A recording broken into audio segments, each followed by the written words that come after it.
நாட்டில் பிரதான நெடுஞ்சாலைகளில் டோல் கட்டண விதிப்பை முழுமையாக அகற்றுவதை விட டோல் கட்டண உயர்வை ஒத்திவைப்பதே சாத்தியமான நடைமுறையாகும் என்று பொதுப்பணித்துறை அமைச்சர் டத்தோஸ்ரீ அலெக்சாண்டர் நந்தாலிங்கி தெரிவித்துள்ளார். டோல் கட்டணம் உயர்த்தப்படாமல் இருப்பதற்கு சம்பந்தப்பட்ட நெடுஞ்சாலை ஒப்பந்த நிறுவனங்களுக்கு அரசாங்கம் பில்லியன் கணக்கில் இழப்பீட்டுத் தொகையை வழங்கி வருவதாக இன்று நாடாளுமன்றத்தில் கேள்வி நேரத்தின் போது டத்தோஸ்ரீ அலெக்சாண்டர் நந்தாலிங்கி இவ்விவகாரத்தை வெளியிட்டார். டோல் கட்டண விதிப்பை முழுமையாக அகற்ற இயலாது. காரணம், நெடுஞ்சாலைகளின் பராமரிப்புக்கு சம்பந்தப்பட்ட ஒப்பந்த நிறுவனங்கள் அதிகமாக செலவிட்டு வருகின்றன.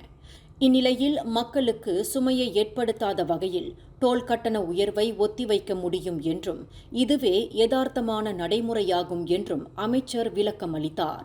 மேலும் செய்திகளை தெரிந்து கொள்ள கீழே இருக்கும் பெல் பட்டனை அழுத்துங்கள்.